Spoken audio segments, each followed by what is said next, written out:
Di dalam Al-Quran Allah mengingatkan kepada kita, wal asri, demi masa, innal insana, sesungguhnya manusia itu lafi khusrin, manusia itu dalam kerugian. Kita ini bertambah hari, bertambah bulan, bertambah tahun, tambah tua ya.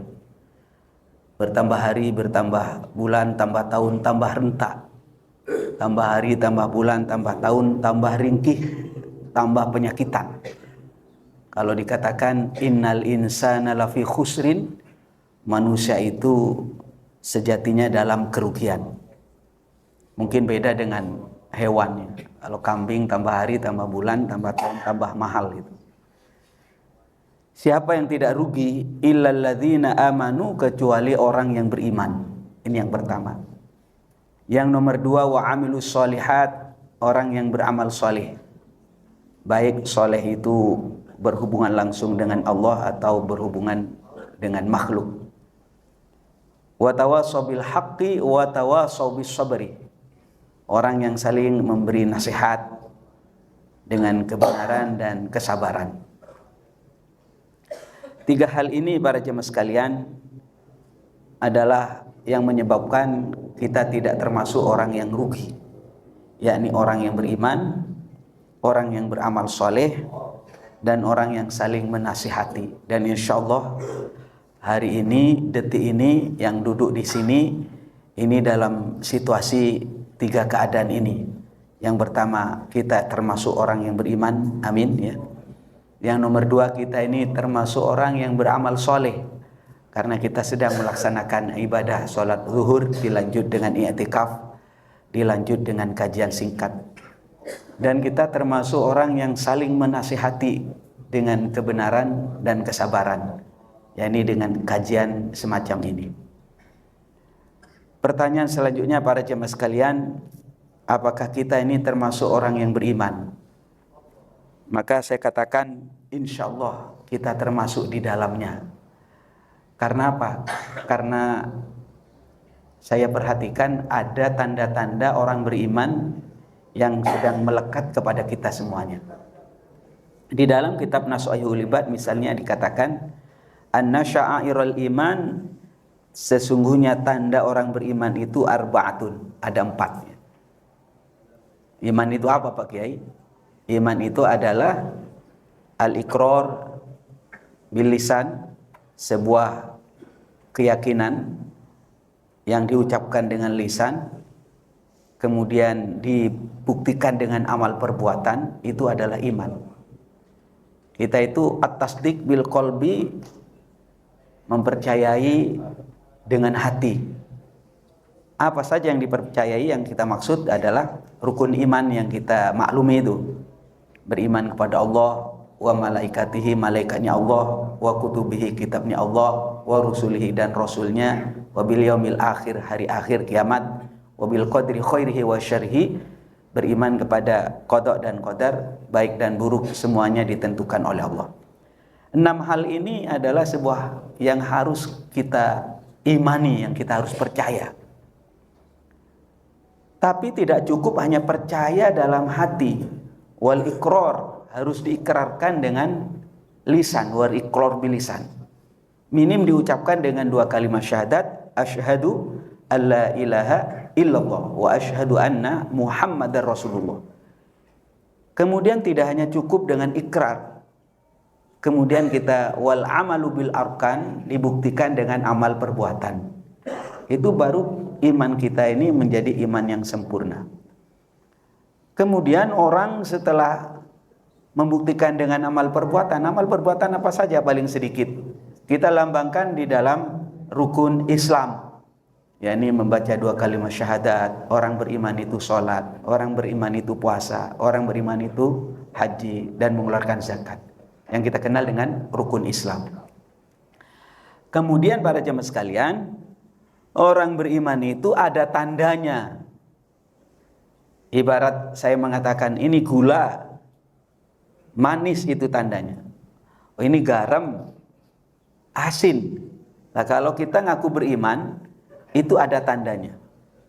Dalam kitab Nash'aihul Ibad itu diterangkan anna sya'airul iman, tanda-tanda orang beriman itu paling sedikit arba'atun, ada 4. Yang pertama, orang beriman itu at-taqwa. Orang beriman itu takut kepada Allah.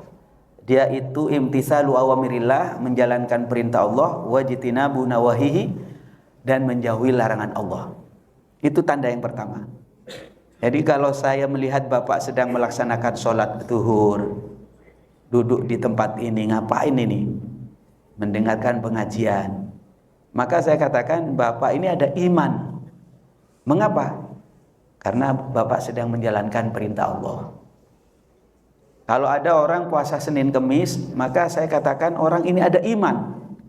Mengapa? Wa fi muawadati siyam, orang yang rajin berpuasa dalalatun alal iman, menunjukkan ada iman. Yang kedua, para jemaah sekalian, orang beriman itu al-haya'u, punya malu. Malu yang di sini adalah malu berbuat maksiat. Ketika kita berbuat maksiat, punya perasaan malu bahwa kita sedang dipantau oleh Allah. Kalau kita sendirian, ada Allah nomor 2-nya. Kalau kita berbuat maksiat berdua, ada Allah yang nomor 3-nya. Dan seterusnya, apalagi Allah Subhanahu wa Ta'ala memberi pengawas, ya, menitipkan pengawas namanya Raqib dan Atid yang akan mencatat amal baik dan buruk kita. Dan saya perhatikan memang dalam Islam itu untuk menentukan baik dan buruk itu memang kepada rasa malu. Makanya di dalam sebuah hadis Sayyidina Rasulullah menyampaikan, ilam tastahi, kalau kamu nggak malu, isna' ma syi'tah, kerjakan sesukamu. Jadi kira-kira baik dan tidak baik itu ukurannya malu. Kalau malu berarti itu tidak baik. Tapi kalau Anda tidak ada masalah, nggak ketahuan orang, nggak ada masalah ini, maka itu tidak apa-apa. Makanya Islam itu mengukur baik dan tidak baik itu dengan kalimat ilam tastahi, kalau kamu tidak malu.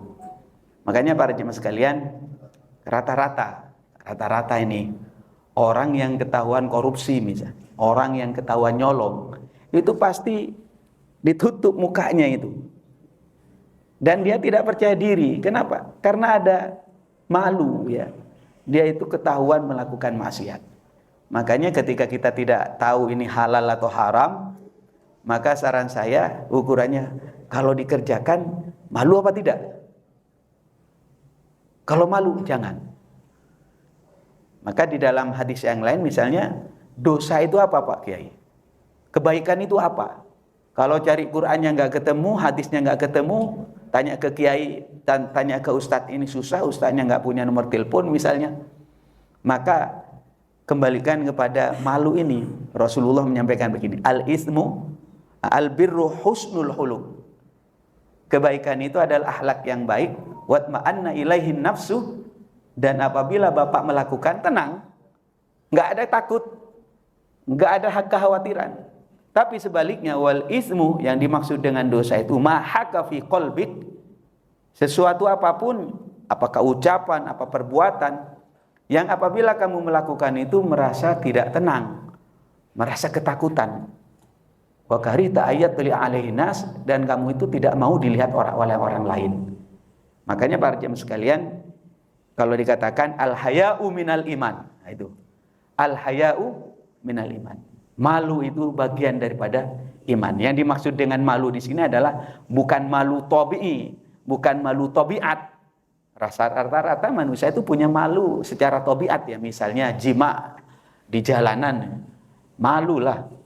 Itu bukan itu yang dimaksud, karena muslim atau non muslim, orang beriman atau tidak beriman, punya rasa malu untuk berbuat semacam itu. Tapi yang dimaksud dengan malu sebagian daripada iman adalah malu untuk berbuat maksiat. Yang nomor 3, para jemaah sekalian, tanda orang beriman itu adalah asyukru. Orang beriman itu selalu hidupnya bersyukur. Mari kita biasakan dengan syukur. Baik syukur dengan lisan, biasakan alhamdulillah, alhamdulillah, alhamdulillah ala kulli hal, dalam situasi apapun.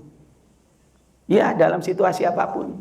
Makanya kalau Bapak tadi sholat, pasti ada kalimat alhamdulillah, ya Ustadz, ya.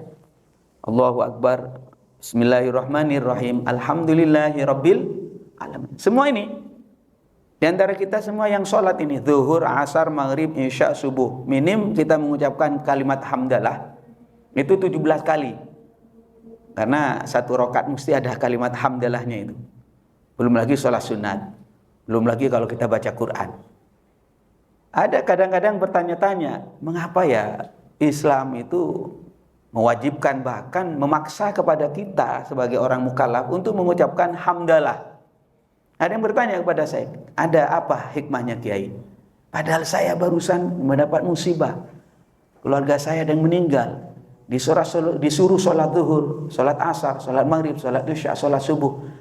Dalam sholat itu kenapa kalimatnya hamdalah gitu? Alhamdulillahirabbil alamin.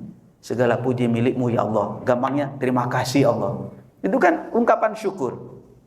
Padahal saya baru saja mendapat musibah gitu. Maka para jemaah sekalian, setelah saya angan-angan, saya baca-baca, ternyata memang masih banyak yang bisa kita syukuri. Masih banyak yang bisa kita syukuri. Makanya dikatakan wa in ta'uddu ni'matallahi la tuhsuha. Apabila kamu menghitung nikmat Allah, kamu enggak bakalan mampu menghitungnya. Makanya Rasulullah sallallahu alaihi wasallam mengajarkan kepada kita agar kita terbiasa mengucapkan alhamdulillah dengan tulus. Unzur ila man huwa dunaka. Bandingkan dengan orang yang lebih sengsara. Bandingkan dengan orang yang lebih melarat dalam masalah dunia. Insya Allah kita akan nyaman, mantap, tenang mengucapkan hamdalah, alhamdulillahirabbil alamin. Jadi syukur dengan lisan, ada syukur dengan hati.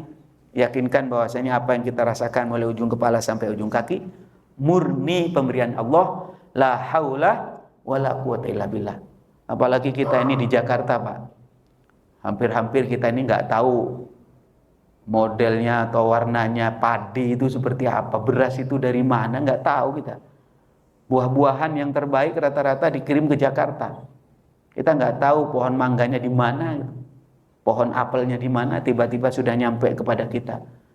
Makanya para jemaah sekalian, mari kita yakinkan bahwa apa yang kita rasakan itu murni pemberian dari Allah. Coba pikir, ya sedikit saya kutip di dalam surat Waqiah. Afara'aitum ma tahrusun a antum tazra'unahu am nahnu zari'un. Afara'aitum ma tahrusun. Coba, apakah kamu enggak lihat tuh apa yang kamu tanam itu? Padi yang kamu tanam. Kemudian misalnya pohon kelapa, pohon asem.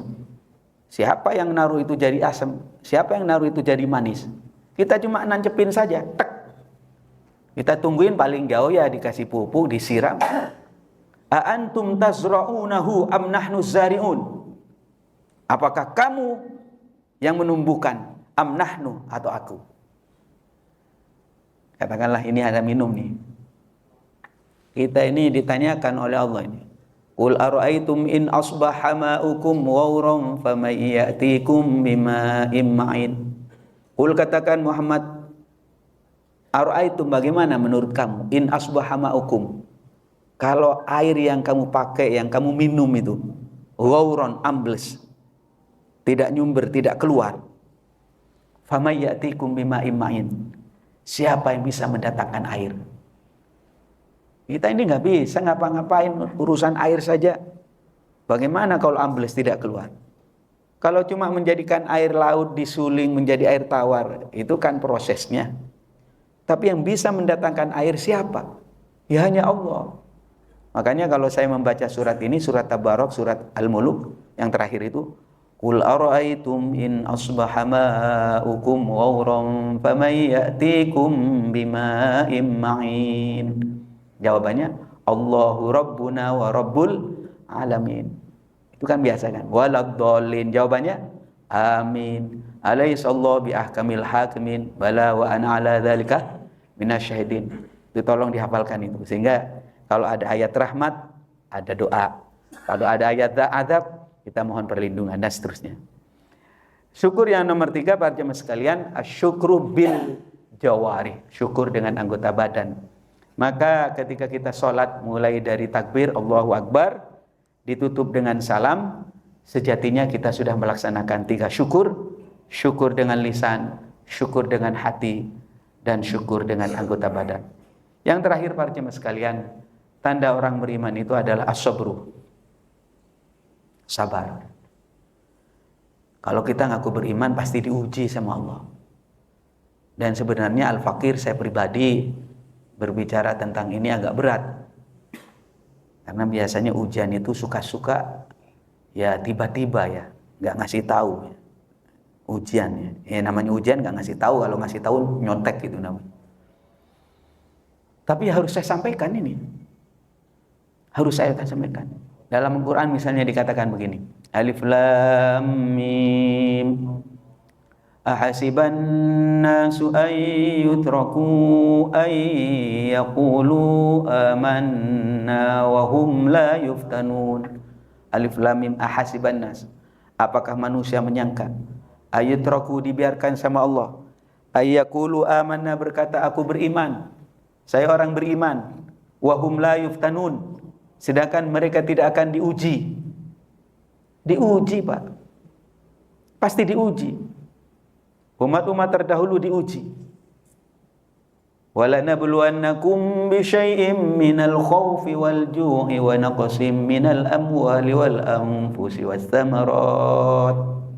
Sungguh aku akan uji kamu bisyai'im minal khawf, dengan sesuatu yang bernama takut.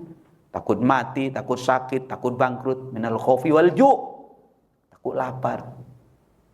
Nation wal khawf wal ju' wa naqsim minal amwali wal anfusi was thamarat. Takut rekeningnya berkurang, hartanya berkurang, termasuk tanaman yang dia tanam itu rusak, dan seterusnya. Kekhawatiran itu ada, ketakutan itu ada. Tapi ingat, kalau sudah ikhtiar, sudah usaha, berobat udah, ada kontainer minggir, ada kereta berhenti, udah ikhtiar, sudah kiai kerja udah. Kalau sudah sampai ke situ, wabasyiris sabirin, kasih kabar gembira kepada orang yang sabar itu. Siapa orang sabar? Alladzina idza asabathum musibah qalu inna lillahi wa inna ilaihi raji'un. Yani orang ketika mendapatkan musibah. Musibah itu apa? Musibah itu kullu ma asa'al mu'min. Apa saja yang menyusahkan orang mukmin adalah musibah. Sudah ikhtiar, sudah hati-hati, udah pengennya baik, pengennya menang, pengennya makmur, pengennya ya bagaimana sekiranya saya sukses, tapi ternyata tidak sesuai dengan apa yang kita rencanakan. Kita katakan inna lillahi wa inna ilaihi raji'un. Lah inilah orang Islam. Dalam keadaan apapun orang Islam itu mendapatkan kebaikan karena apa? Mendapatkan kenikmatan dia bersyukur, baik. Mendapatkan musibah dia bersabar, baik. Lain yang kita harapkan dari pengajian yang singkat ini, berharap nilai-nilai kebaikan selalu meliputi kita di dalam setiap perjalanan kehidupan ini. Mudah-mudahan ada guna dan manfaatnya. Dan para jemaah sekalian, kita berharap kita ini diberikan husnul khotimah, meninggalkan dunia ini dengan kebaikan. Pesan saya sedikit saja, terakhir, zaman pemilu sekarang ini, tolong jangan saling menyakiti sesama umat Islam, ya.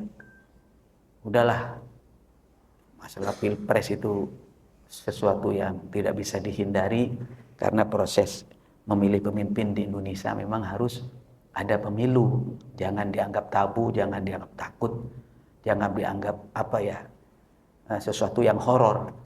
Itu umat Islam anggap saja biasa, itu sebuah hal yang boleh berbeda, dan dalam perbedaan ini kita harus toleransi. Yang terpenting, siapa yang didukung, dukunglah, puji setinggi-tingginya. Sama halnya dengan saya punya istri saya cantik, pujilah istri saya setinggi-tingginya, tanpa mencela, menjelekkan istri orang. Ini penting, karena setelah nanti selesai tanggal 14 Februari, ya selesai, kita ini saudara, ngapain? Kalau lagi gontok-gontokan di grup, nggak sadar ya. Kadang-kadang kita nge-share sesuatu yang menyakitkan orang lain. Dan itu pasti ada catatannya. Rugilah kita. Rugi. Makanya sekali lagi, sesuatu yang boleh berbeda, mari kita toleransi. Kecuali masalah yang sudah disepakati oleh ulama ada yang melanggar, baru kita tegas. Kalau cuma sekedar ini, biasa saja. Sama-sama benar kok ya. Paling tidak menurut KPU sama-sama benar. Ngapain umat Islam berantem? Jangan. Mudah-mudahan ada guna dan manfaatnya. Hadanallahu wa iyyakum ajmain. Assalamualaikum warahmatullahi wabarakatuh.